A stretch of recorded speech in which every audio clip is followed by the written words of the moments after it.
নমস্কার বন্ধুরা, রকমারি রান্নাঘরে তোমাদেরকে স্বাগত। আজকের আমার রেসিপি হলো চিংড়ি মাছ দিয়ে কাঁঠালের এঁচোড়। চলুন বন্ধুরা, দেখা যাক আজকের আমার রেসিপিটা।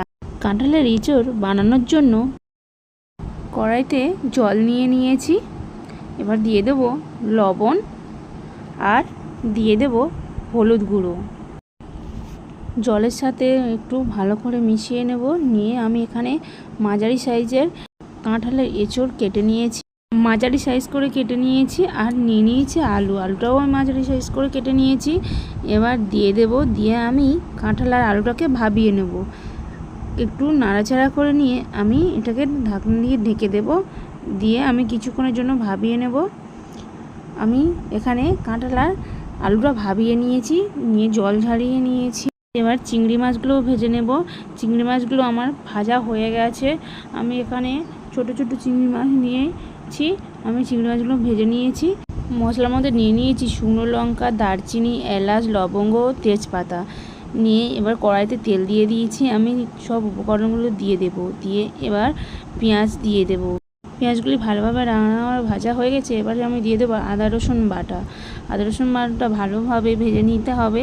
আমি এবার দিয়ে দেব ধনে গুঁড়ো, জিরে গুঁড়ো, গোলমরিচ গুঁড়ো অল্প পরিমাণে, আর দিয়ে দেব কাশ্মীরি লঙ্কার গুঁড়ো আর হলুদ গুঁড়ো পরিমাণ মতন। দিয়ে সব কিছু উপকরণ দিয়ে ভালোভাবে নাড়াচাড়া করে নিতে হবে। মশলাটিকে আবার ভালোভাবে আবারও কষিয়ে নিতে হবে। দেখতেই পাচ্ছ আমার মশলাটি ভালোভাবে ভাজা ভাজা হয়ে গেছে। এবার আমি দিয়ে দেবো ভাবানো কাঁঠাল ও আলুগুলো দিয়ে আবারও মশলার সাথে মিশিয়ে নিতে হবে, আবারও ভালোভাবে কষিয়ে নিতে হবে। নিয়ে এবার দিয়ে দেবো চিংড়ি মাছ দিয়ে আবারও ভালোভাবে নাড়াচাড়া করে নেব। দিয়ে এবার দিয়ে দেবো জল দিয়ে ঢাকনা দিয়ে ঢেকে দেবো ফোটার জন্য।